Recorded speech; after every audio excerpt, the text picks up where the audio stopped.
할렐루야. 하나님의 은혜가 우리 가운데 함께하기를 예수의 이름으로 축원합니다. 우리 함께 인사하겠습니다. 반갑습니다. 환영합니다. 축복합니다. 사랑합니다. 1984년에 제5회 강변가요제에서 대상을 받은 곡이 그 유명한 이선희의 제2에게였어요. 와, 깜짝 놀랐어요. 이런 곡도 있구나. 그래서 그 다음에 1985년 제6회 강변가요제는 많은 사람들의 관심과 이목이 집중됐습니다. 이때 거기에서 대상을 받은 사람이 바로 듀엣으로, 혼성 듀엣으로 등장했었던 마음과 마음이라는 팀이었는데 노래 제목이 그대 먼 곳에예요. 노래 가사가 이렇습니다. 먼 곳에 있지 않아요. 내 곁에 가까이 있겠어요. 하지만 잡을 수 없네요. 그대 마음은 아주 먼 곳에. 물리적으로는 가까운 곳에 있지만 사랑하는 그 여인의 마음은 다른 곳에 있는 거예요. 그러면 실제로 함께 있다고 해서 같이 있는 게 아니에요. 서로 다른 것을 꿈꾸고 바라보기 때문에 실제로는 먼 곳에 있는 거예요. 중국을 처음으로 통일했었던 진시황이 있습니다. 그가 아직 나라를 통일하기 전 진나라 31대 왕 영종으로서 있을 때 그는요 통일나라를 꿈꿨습니다. 그리고 그 통일된 나라를 법이 지배하는 나라로서 만들기 위해 법치주의, 그 법가에서 유명한 사람을 찾아 헤맸는데 자기네 나라에는 없어요. 대신 그 통일 왕국에 법으로서 기초를 다질 사람을 하나 찾았는데 그가 바로 한나라의 한비자라는 사람입니다. 비록 진나라의 왕과 한나라의 법가 한비자는 나라도 다르고 신분도 다르고 처해 있는 상황과 환경도 이상도 다르지만 적어도요 법에 대해서는 서로 마음이 통합니다. 그래서 이 다른 나라에 있지만 진나라 이 진왕정은 한나라의 한비자가 굉장히 가까운 사람이라고 느꼈고 실제로 나중에 그를 초대하기도 합니다. 오늘 본문에 보면 예수님과 누구보다도 물리적으로 가까운 거리에 있는 사람들이 있습니다. 예수님과 같은 고향 출신이고 아브라함의 자손이고 예수님이 그 있었던 동네에서 함께 학교를 다녔던 많은 사람들이 있었어요. 근데 그들은 예수님과 가까이 있다 생각했지만 실제로는 먼 곳에 있었어요. 반면에 이방인으로서 용병으로서 가버나움의 백부장으로 활동하고 있었던 한 인물은요. 비록 예수님과 그렇게 접촉점이 없었지만 그에 대한 소문을 듣고 누구보다 예수님과 함께하기를 원했던 큰 믿음의 소유자가 되었습니다. 어떻게 이것이 가능할까? 오늘 본문을 통해서 우리는 예수님과 가까운 사람일 뿐만 아니라 예수님 안에서 큰 믿음을 소유한 자, 그러면 그 큰 믿음이 어떠한 일을 나타낼 수 있는지를 함께 살펴보려고 합니다. 어제 아바라는 공연이 광주 동명교회에서 있었고 우리 교회에서는 금요일과 토요일 합쳐서 한 90명이 그 공연에 관람을 하는 사람으로서 참여를 했습니다. 근데 거기에서 보면 첫째 아들은 아버지의 탕자 이야기잖아요. 첫째 아들은 늘 아버지와 함께 있었습니다. 그가 그 말을 해요. 나는 아버지와 늘 항상 함께했고 아버지의 뜻에 순종했는데 근데 어떻게 저렇게 아버지의 재산을 털어먹은 둘째를 위해서는 아버지가 잔치를 베풉니까? 그는 물리적으로 가장 아버지와 가까운 곳에 있었지만 아버지의 마음을 헤아릴 줄 몰랐고 사실 아버지의 뜻과 의도에서 가장 멀리 있었던 사람이었던 거예요. 이스라엘 백성들은 자기들은 아브라함의 자손이라고 생각했습니다. 그래서 우리는 항상 하나님과 함께한다 생각을 했죠. 그러나 하나님의 뜻과 가장 먼 데 있었던 사람들이 바로 예수님 당시에 이스라엘 사람들이었습니다. 예수님이 수많은 기적과 표적을 보여주고 하나님의 말씀을 증거해서 마음에 상처 있는 자들을 위로하고 병든 자들을 치료하고 소망 없는 자들에게 천국 소망을 주며 이 땅에서 하나님의 자녀로서 살아갈 것을 말씀을 전했습니다. 근데 많은 사람들이 그 예수님의 가르침을 통하여 예수님의 기적을 보고서도 예수님이 하나님의 아들이고 우리 삶의 주인이라고 인정하지를 않는 거예요. 아니 너무나 분명하잖아요. 눈에서 보여요. 지금 예수님이 병자를 치유하고 있어요. 안진뱅이를 일으키고 있어요. 소경을 눈뜨게 했어요. 이것은 인간의 영역으로 할 수 있는 것이 아니라 하나님이 보낸 자, 하나님의 아들, 구약에 기록된 메시아의 사역입니다. 그거 아니면 설명이 안 돼요. 그런데 놀랍게요. 똑같은 것을 보고 어떻게 받아들이냐에 따라서 예수님과의 거리가 차이가 나게 됩니다. 마태복음 12장 24절에 보면 바리새인들은요, 예수님이 하시는 일을 보고 이거는 귀신의 왕 바알세불의 힘을 빌려서 한 것이다, 이렇게 해석해요. 성경을 누구보다도 잘한다고 하는 서기관들, 그들은 마가복음 3장 22절에서 똑같이 말을 합니다. 예루살렘에서 내려온 서기관들은 그가 바알세불을 힘입어서, 귀신의 왕에 힘입어서 귀신을 내어쫓는다, 이 말을 해요. 귀신을 내어쫓던 건 거룩하신 하나님의 영광이, 그리고 성령의 능력이 그를 쫓아낸 건데, 아니다, 이거 귀신이 한 것이다, 이렇게 말을 해요. 반면에 오늘 백부장 같은 사람은요, 예수님에 대한 소문을 듣고 그가 하나님의 아들인 것을 인정합니다. 소문만 듣고 그런 믿음을 가질 수 있을까? 충분해요. 여리고성 그 라합 기생은요, 소문을 듣고 하나님이 상천하지에 이런 신이 없다라는 것을 고백하고 그 하나님의 백성들과 함께할 것을 결단합니다. 그리고 소경도요, 예수에 대한 소문을 듣고 주여 나를 고쳐주소서, 문둥병자들도 그러고, 소문만 듣고도 얼마든지 믿음을 가질 수 있어요. 왜? 예수님의 소문 자체가 생명이거든요. 그래서 극동방송 여러분들이 들어보시면 이런 멘트가 나올 때가 많습니다. 극동방송을 듣게 하세요. 기적이 일어납니다. 이 말이 맞아요. 극동방송에서 하나님의 말씀이 증거되고 찬양이 나오잖아요. 그것만으로도 하나님의 말씀은 운동력이 있어, 생명력이 있어 우리의 심령을 쪼개고 대대적인 수술을 통하여 하나님의 자녀로서 변화시킬 수 있는 생명이 있습니다. 이 백부장은 소문을 들었어요. 예수님이 등장했다. 왜냐하면 그는요, 용병이에요. 원래 그는 나라에 충성된 군인으로서 그 위치에 있는 사람이 아닙니다. 로마 군인이 아니에요. 헤롯 안티파스의 용병입니다. 치안을 담당하는 거예요. 치안을 담당하기 위해서는 가장 먼저 해야 될 게 뭐죠? 좀 우려스럽고 범죄 가능성이 많은 그런 사람들을 예의주시하면서 감시하고, 그리고 그런 일이 벌어지지 아니하도록 미리 사전에 준비하고, 혹 벌어졌으면 그 범인을 잡고 이 일을 감당하는 것이 치안을 담당하는 사람들의 몫입니다. 어느 날 예수님에 대한 소문이 계속 들려오는 거예요. 많은 사람들이 따른다는 거예요. 심지어 지금 예루살렘은요, 로마가 지배하고 있습니다. 어느 나라에서 다른 나라를 점령하면 점령된 그 나라 백성들이 뭉치는 것을 싫어해요. 무슨 일을 할지 모르니까. 일제시대 때 일본이 우리에게 했던 건 자꾸 흩어놓는 겁니다.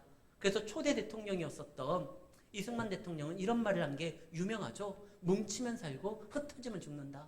일단 뭉쳐야 된다. 근데 일본은 뭉치는 걸 싫어했어요. 로마가 지금 시료 지배하면서 이스라엘을 다스리고 있는데 이스라엘 백성들이 뭉치는 걸 싫어해요. 근데 자꾸 한 사람을 중심으로 이스라엘 백성들이 막 모인다라는 거예요. 이 백부장이 그래서 그거에 대한 수집을 합니다. 정보를. 자기 부하를 보내기도 하고, 도대체 예수가 누군데 왜 모이는 거냐, 그리고 모이는 목적이 뭐냐. 근데 모이는 목적을 알고 보니까 다른 게 아니에요. 로마로부터의 해방을 꿈꾸면서 어떠한 군사적인 조직을 만들기 위함이 아니라 하나님 나라를 증거하고 병든 자들을 치유하고 소망 없는 자들에게 새로운 희망을 주고 이렇다는 거죠. 문제될 게 없다는 거예요. 그런데 그 소문이 그로 하여금 예수를 더 알아보고자 하는 마음을 들게 합니다. 그리고 믿음이 생겨요. 어떻게 압니까? 보세요. 그 하인이, 그 백부장의 하인이 병들었었을 때 이 유대인들이요, 그 문제를 가지고 예수님 앞에 나아가서 고쳐달라고 합니다. 그 하인을 낫게 해주십시오. 그러면서 뭐라고 하느냐? 5절 그가 우리 민족을 사랑하고 또한 우리를 위하여 회당을 지었나이다. 원래 회당을 이스라엘 백성들은 모이는 10사람 이상 모이면 지어야 돼요. 근데 이때 당시에 다른 곳에 정신이 팔려서 그들이요 회당 짓는 거에 좀 꺼려요. 왜? 회당을 짓기 위해서는 나름대로 노력이 필요하고 자기의 재물이 필요하고 여러 가지 자신의 희생이 좀 동반돼야 됩니다. 근데 그거를 안 하는데 오히려 누가 하느냐? 이 백부장이 했다는 거예요. 왜? 백부장이 믿음이 생겼으니까요. 예수를 통하여 하나님을 알아가기 시작했고 하나님의 뜻이 무엇인지를 보니까 하나님의 뜻이 뭐죠? 이웃사랑과 하나님 사랑이에요. 하나님만 사랑해서 끝나는 것이 아니라 하나님이 사랑하는 우리 주변에 있는 이웃도 사랑해야 되는 거예요. 유대인들을 사랑하기 시작합니다. 원래 감시를 하는 사람이고 저들을 통제해야 되는 사람인데 오히려 그들을 사랑해요. 그리고 그들이 믿음이 세워지기를 원해서 그들을 위하여 회당을 짓습니다. 놀라운 믿음이 생겨버린 거예요. 그런데 그 놀라운 믿음 가운데 자기는 선한 일을 한다는 것 때문에 또 거기에 대한 어떤 기쁨이 있는데 자기가 사랑하는 하인이 병에 걸립니다. 내가 이제 열심히 예수를 믿으려고 하는데 모든 일들이 내 생각과 내 계획과 내가 말하는 대로 다 풀리면 좋은데 나는 열심히 예수를 믿고 그를 위하여 내 모든 것들을 동원해서 사람들을 섬기고 사랑하고 회당까지 지었는데 하인이 병에 걸렸다? 어이구, 내가 믿는 이 믿음이 혹 잘못된 거 아닌가? 내가 이 믿음이 깊은 게 아니라 믿은 지 얼마 되지 않아서 내가 모르는 또 다른 어떠한 내용이 있는 건가? 왜 병이 걸리지? 의심할 수 있고 불안할 수 있고 불평할 수 있는데 이 백부장은 그 정도 수준의 믿음이 아니에요. 하인이 병에 걸리니까 어떻게 합니까? 그 문제를 그대로 안고 예수님께 나아가는 거예요. 우리가 하나님 앞에 감사할 수 있는 건 아무 문제 없이 모든 일들이 내 생각대로 잘 진행되기 때문에 하나님 앞에 감사한 것이 아니라 내 안에서 일어나는 모든 일들을 하나님 앞에서 해석하고 하나님의 도움으로 하나님의 일이 되게 해서 만들어지는 것 때문에 감사한 거예요. 지금 하인이 아프다? 내가 열심히 믿는데? 그러면 이 문제를 가지고 주님 앞에 나아갑니다. 문제 이상의 주님의 예비 되신 은혜와 그가 준비하신 역사를 경험하게 될 거예요. 이 백부장은요, 이 하인이 아프니까 예수님 앞에 나아가요. 자기가 나아가는 것이 아니라 자기는 어떻게 예수님을 감당할 수가 없어서 감히 바라볼 수도 없어서 내가 예수 믿게 된 게 얼마 되지 않았는데 감히 나 정도가 예수님을 어떻게 그래가지고 사람들을 보내줍니다. 기꺼이 가요. 그 사람들이 참 신기하죠. 자기 문제를 가지고는 예수님 앞에 나오지 않았던 사람들이 백부장의 문제를 가지고는 예수님 앞에 나아가요. 저 이런 사람들 많이 봤어요. 이제 다음 달에 수능이 있습니다. 평상시에 교회 나와서 기도를 안 하시는데 내 자녀의 시험을 앞두고는 기도하시는 분들이 있어요. 그만큼 그를 귀하게 여기고 사랑한다라는 의미죠. 참 난 그것도 귀한 믿음이라고 봐요.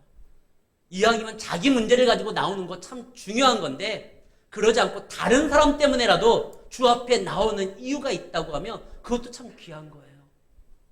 아무튼 가버나움에 있었던 이 백부장을 알고 있던 사람들이 예수님 앞에 나오기 시작합니다. 당신이 좀 그 사람의 소원을, 그 사람의 아픔을 위로해 주시고 치유하여 주시고 회복시켜 주시기를 바랍니다. 그는 정말 우리에게 필요한 사람입니다. 그가 믿는 하나님을, 그가 믿는 예수님이 이 일을 할 것이라 그가 그렇게 믿고 있으니 예수님 도와주십시오. 그들이 가지고 온 거예요. 평상시 이 백부장이 얼마나 믿는 사람으로서의 모습을 아름답게 보였는지 그걸 알 수 있는 대목이에요. 이 사람 때문에 죽게 나온다. 대단하죠.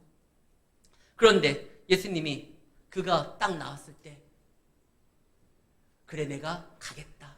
그를 고쳐줄 것이다. 그 하인을. 그래서 예수님이 움직입니다. 근데요.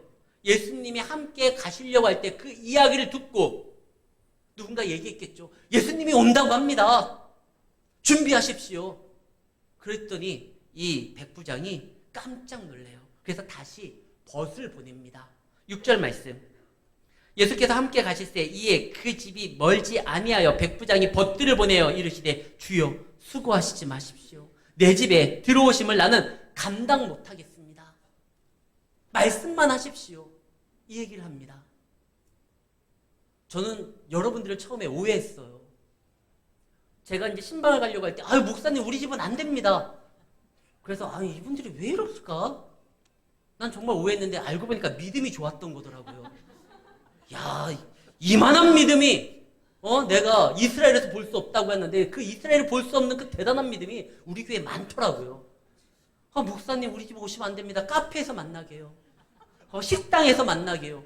난 처음에 진짜 정말 여러분들 모르고 오해했는데 오늘 성경을 통해서 야 진짜 내가 대단한 믿음이 있는 교회에서 사역을 하는구나 깨닫게 됐습니다. 이 백부장이 막 오시지 말라는 거예요. 감당이 안 된다는 거예요. 말씀만 하세요.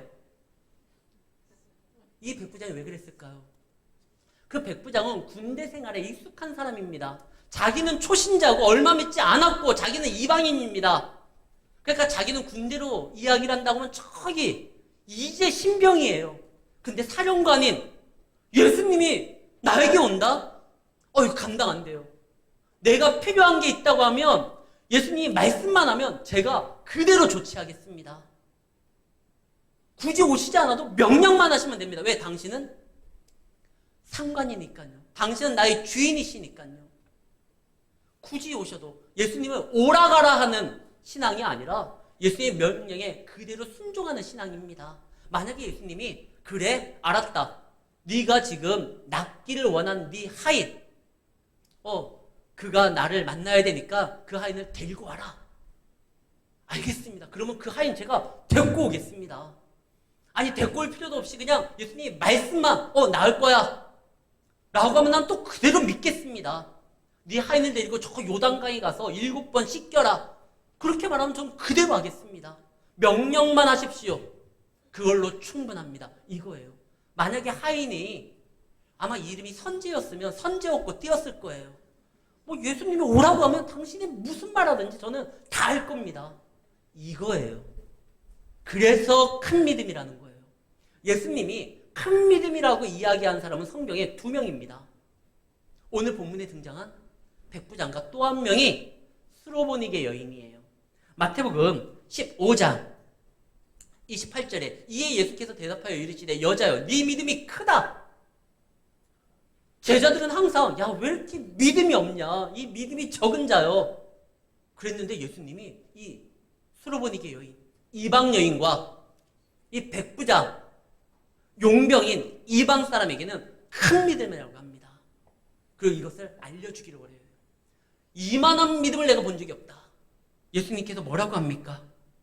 9절 말씀 그의 이야기를 들으시고 놀랍게 여기고 따르는 무리에게 이르되 그냥 본인만 알고 있어도 되잖아. 아 쟤는 믿음이 좀 크구나. 근데 이 믿음을 다 알기를 원해요. 그들을 돌아보고 이르시되 이스라엘 중에 이만한 믿음을 내가 보지 못했다. 지금 이 땅에 가장 필요한 건 믿음이고 큰 믿음인데 너희들에게서 내가 발견하지 못한다. 이게 진짜 믿음이다. 이 믿음을 가져야지만 이 땅에서 하나님의 자녀로서 백성으로서 살아갈 수 있다. 예수님은 그 믿음을 이 제자들에게 그리고 따르는 무리에게 알려주고 싶은 거예요. 스로보니게 여인의 믿음이 뭡니까? 백부장의 믿음과 공통점이 뭐죠? 당신이 주인이라는 거예요. 내가 원하고 바라는 것을 당신이 허락해줘야지만 당신이 주셔야지만 이룰 수 있다. 오직 당신만 따르겠다라는 것 믿음이 바로 그 여인의 믿음과 백부장의 믿음 그 공통점이 그거예요. 근데 이런 믿음만 있으면 우리는 어떤 일도 감당할 수 있죠. 우리가 사랑하는 그 하인도 일어날 수 있고요. 귀신 들렸던 내 딸도 낳을 수가 있고요. 우리가 간구하는 그것이 하나님의 바람이 되어 하나님으로서 이루어질 수 있다는 것입니다. 예수님이 사실 큰 믿음이 있어요. 그 믿음의 경험자로서 이 땅에 가장 필요한 게 이 믿음이라는 거예요. 근데 경험을 해서 이것을 알려주고자 하는데 백성들이 이 믿음의 역사가 뭔지를 모르니까 큰 믿음보다 당장 눈에 보이는 세상의 것을 쫓으려고 합니다. 그게 아니다. 이 믿음이 있으면 중요하다. 이 믿음이 있으면 너희가 살아갈 수 있다. 사실 어떤 좋은 것을 경험하게 되면 사랑하는 사람들에게 전해주고 싶어요. 이번에 아바라는 공연을 제가 4월 달에 그 초대받아서 서울 그 아트 뮤지엄 광야 센터라는 데가 있어요. 거기에서 이렇게 관람을 했습니다. 관람을 하고 너무 좋은 거예요. 야, 이 공연 우리 교인들이 꼭 봤으면 좋겠다. 근데 현실적으로 따져보니까 광주에서 거기까지 가야 되고 공연 시간이 저녁인데 저녁 그거 끝난 다음에 다시 와야 되는데 이게 너무 힘든 거예요. 그날 초대받았었던 전국에 있는 목사님들이 그 공연이 끝난 다음에 배우들과 단체 촬영 사진이 있었습니다. 그리고 기독신문에 그게 실려요. 근데 저는 그 사진을 찍지를 못했어요. 이 차 시간 때문에. 끝나자마자 바로 뛰어가가지고 고속도로로 갔습니다. 버스로. 근데 저와 같이 똑같이 뛰어간 사람이 있었어요. 동명교회 그 담임 목사님 부부도 같이 갔거든요. 제 옆자리에 앉았어요. 그분은 기차를 예매해서 수서역으로 막 가시더라고요. 우리 둘만 그 사진에 없어요. 근데 그분도 똑같은 고민을 했더라고요. 어제 공연할 때 보니까 이 좋은 걸 우리 교인들에게 나눠주고 싶은데 저도 똑같은 고민했어요. 근데 능력의 차이가 좀 있네요. 그분은 아예 데리고 오네요. 와, 난 그 생각 못했어요.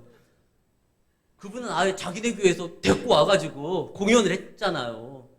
그냥 능력의 차이인 것 같아요. 마음은 너무 좋은 것을 경험했기 때문에 우리 성도들에게 나누고 싶은데 그게 안 됐는데 예수님도 마찬가지예요. 이 믿음만 있으면 하늘의 것을 이 땅에 심을 수가 있는데 이 땅에 뭐 좋다라는 것을 긁어모으지 않아도 믿음만 있으면 하나님과 연결만 되면 천국 창고가 열려서 우리가 살아가는 모든 필요한 것이 하나님으로부터 쏟아지는데 근데 이스라엘 백성들이 뭐가 없어서 문제예요? 믿음이 없어서 문제인 거예요. 왜 폭풍을 보고 두려워합니까? 믿음이 적기 때문에 그래요. 큰 믿음만 있으면 폭풍 두려울 필요도 없어요. 사방에 적들이 있다 할지라도 믿음만 있으면 살아계신 하나님이 나와 함께 한다라는 확신만 있으면 겁낼 게 없어요. 지금 이스라엘에 가장 필요한 건 그들의 독립을 위하여 강력한 군사가 아니라 믿음입니다. 그 어디나 천국으로 만들 수 있는 믿음이 필요한 거예요. 예수님이 그 믿음을, 그 믿음의 경험자로서 이걸 주고 싶은데 이스라엘에는 없으니까 예수님은요, 없으면 가지고 오서라도 사람들에게 알려주기를 원하시는, 그리고 그것을 할 수 있는 분이에요. 이스라엘에 없어? 그럼 백부장. 없어? 수로보드기 여인. 이만한 믿음이 없다. 그리고 이 믿음 가지고 있는 사람들이 어떠한 결과가 나타났지? 하나님의 능력을 그 삶 가운데 채우는 것이다. 사랑하는 성도 여러분, 우리에게 정말 필요한 건 다른 것이 아닙니다. 예수님은 우리에게 큰 믿음 주기를 원하시는 거예요. 큰 믿음이라는 거, 어떠한 노력과 성취로 만들어내는 마일리지를 쌓아가지고 어느 정도 단계가 되면 큰 믿음이라고 인정해줄게. 이게 아니에요. 오직 그가 나의 삶의 주인이라는 걸, 그걸 인정하고 그분의 명령에 따라, 그분의 말씀에 따라 그대로 순종하는 것이 큰 믿음인 것입니다. 그래서 때로는 이게 크다고 하니까 부담이 되잖아요. 그래서 예수님이 우리에게 마침 그 교육을 하기 위해서 겨자씨만한 믿음만 있어도 부담을 확 줄여줬어요. 겨자씨만한 믿음이 있어도 이 산 들어서 바다에다 그거 그대로 될 것이다. 나무를 바다에다도 심을 수도 있을 것이다. 그 겨자씨만한 믿음이 뭡니까? 하나님을 인정하는 믿음이에요. 그것이면 됩니다. 그 하나님을 인정하지 아니하고 우리가 생각하고 나아가니까 문제인 거예요. 우리는 정작 기도할 때 기도하지를 않고 세상의 방법을 찾습니다. 어려움이 있으면 그때가 기도할 때예요. 하나님께 더욱더 나아가고 내 삶의 주인이 하나님을 인정하는 거예요. 이 백부장은요, 사실 이런 말 하면 안 돼요. 당신이 나의 상관입니다. 당신이 나의 주인입니다. 돈 받고 일하는 용병이거든요. 그의 상관은 헤롯 안티파스예요. 근데 이 백부장은 아니요. 비록 그가 나의 직장 상사일 수는 있지만 나의 삶의 주인은 당신입니다. 당신이 명하시면, 당신이 말씀하시면 저는 그대로 따를 겁니다. 그리고 그것이 그대로 될 거라는 확신이 있습니다. 만약에 예수님께서 그쪽에 가셔서 이렇게 손을 얹고 기도해주면 이 사람은요, 항상 예수님이 무엇인가 만져줘야지만, 터치해야 되지만 해결이 되는 그 정도의 믿음이 있었을 거예요. 이것도 귀해요. 야이로의 믿음이 그거죠. 야이로는, 회당장이었던 야이로는 자기 딸아이가 아팠을 때 예수님 오셔서 내 딸을 만져주셔서 그를 좀 치료해 주세요. 이것도 귀한 믿음이에요. 그러나 그 믿음은요, 항상 뭔가가, 역사가 눈에 보여서 이루어야지만 마음에 확신이 드는 믿음이에요. 근데 백부장의 믿음은 그것을 뛰어넘어요. 무슨 일이든지 말씀만 하시면 그대로 될 겁니다. 이 믿음은요, 굳이 내 옆에서 예수님께서 직접 무엇을 만져주지 않아도 말씀만으로도 다 해결될 수 있다는 믿음입니다. 우리에겐 그 믿음이 필요해요. 지금 예수님이 내 곁에 오셔서 내 문제에 같이 고민해 주셔서 무엇인가 좀 만져주셔서 그래야지 해결되는 믿음이 아니라, 저는 주님이 우리의 주인이시라는 것을 인정하며 말씀에 기록된 약속만으로도 이것이 능히 가능하다고 믿습니다. 그 믿음이 더 귀한 거예요. 지금 이 백부장은 그런 믿음을 가지고 있어서 예수님이 너무나 칭찬을 합니다. 그리고 이런 믿음이 우리에게도 있기를 소망해요. 다른 것이 아니에요. 누가 주인입니까? 주님이에요. 심지어 수르보니게 여인에게는 예수님이 굉장히 상스러운 말도 해요. 섬세하시고 위로자이시고 세심하시고 남의 배려가 철철 넘치시는 그 겸손한 분이 수르보니게 여인에게 뭐라고 하죠? 개라고 말을 해요. 도와주세요. 나는 주인상을 내 자녀에게 주려고 하는 것이지 개에게 주려고 온 것이 아니다. 예수님은 그 여인이 어떻게 대답할지를 알아요. 누구만 몰라요. 그 주변 사람들만 몰라요. 이 믿음이 얼마나 귀한 믿음인지 예수님은 자랑하고 싶은 거예요. 그 아름다운 믿음을 가지고 있는 그 여인의 믿음을 예수님은 많은 사람들에게 자랑해주고 싶은 거예요. 이만한 믿음이 있는 사람이다. 봐라. 개 취급을 하니까 이 여인이 뭐라고 하죠? 맞아요. 저는 개예요. 그러나 주인이 주는 그 부스러기를 그 먹고 개도 살아가지 않습니까? 저 그것만으로도 충분해요. 그때 예수님이 개 취급하는 게 아니라 자녀로서 말을 해요. 우리가 하나님의 종이 되고 당신이 나의 주인이라고 얘기할 때 우리를 그 예수님께서 종 취급하고 부려먹는 것이 아니라 우리를 자녀로, 그리고 우리의 믿음을 많은 사람들에게 자랑하고 싶어 합니다. 누가 자랑합니까? 그를 사랑하는 자가 자랑하잖아요. 예수님이 진짜 우리를 사랑하거든요. 예레미야 33장 3절 말씀입니다. 부르짖으라 내가 너에게 응답하겠고, 그 다음 말이 중요해요. 내가 알지 못하는 크고 비밀한 일을 네게 보이리라. 비밀을 알려주겠대요. 여러분들, 누구에게 비밀을 알려줍니까? 내가 이 비밀을 털어놓으면 그걸 가지고 나에게 약점 잡고 나를 공격하고 나를 협박하고 나를 조롱할 사람에게 내 비밀을 꺼냅니까? 아니면 믿을만하고 평생 함께할 사람에게 이 비밀을 꺼내놓습니까? 후자잖아요. 우리가 하나님 앞에 부르짖을 때 그냥 단순히 그거에 대한 대답만 하시는 것이 아니라 우리를 비밀을 나눌 수 있는, 영원히 함께할 수 있는 친구로서 우리를 세워주겠다는 거예요. 큰 믿음이 있었던 그들에게 예수님은 엄청난 믿음이 있다라고 알려주면서 그들의 믿음을 자랑해주고 그들의 믿음이 영원히 기억될 수 있도록 아예 기록하라고 했어요. 사랑하는 성도 여러분, 우리가 어려움이 있고 힘든 일이 있을 때 그 문제를 가지고 주님 앞에 나오기를 바랍니다. 그리고 그 주님 앞에 나왔었을 때 그 문제 해결만으로써 나와 주님과의 관계를 정산하지 마시고 영원히 이어질 수 있도록 그분을 나의 삶의 주인으로서 삼고, 그리고 그분의 명령에 따라 순종하며 나아가시기를 바랍니다. 그러하면 말씀으로 역사하시는 하나님의 능력이 여러분 삶 가운데 채워질 뿐만 아니라 여러분들은 하나님과 비밀을 공유하는, 영원히 함께하는 그분의 동역자로서, 그분의 친구로서 살아갈 수가 있습니다. 그러한 비밀이 우리 가운데 있다라는 사실을 기억하시고 하나님 안에서 말씀 가운데 살아가 늘 믿음으로 승리하는 이 자리에 있는 모든 주님의 백성들이 되시기를 예수의 이름으로 축원합니다.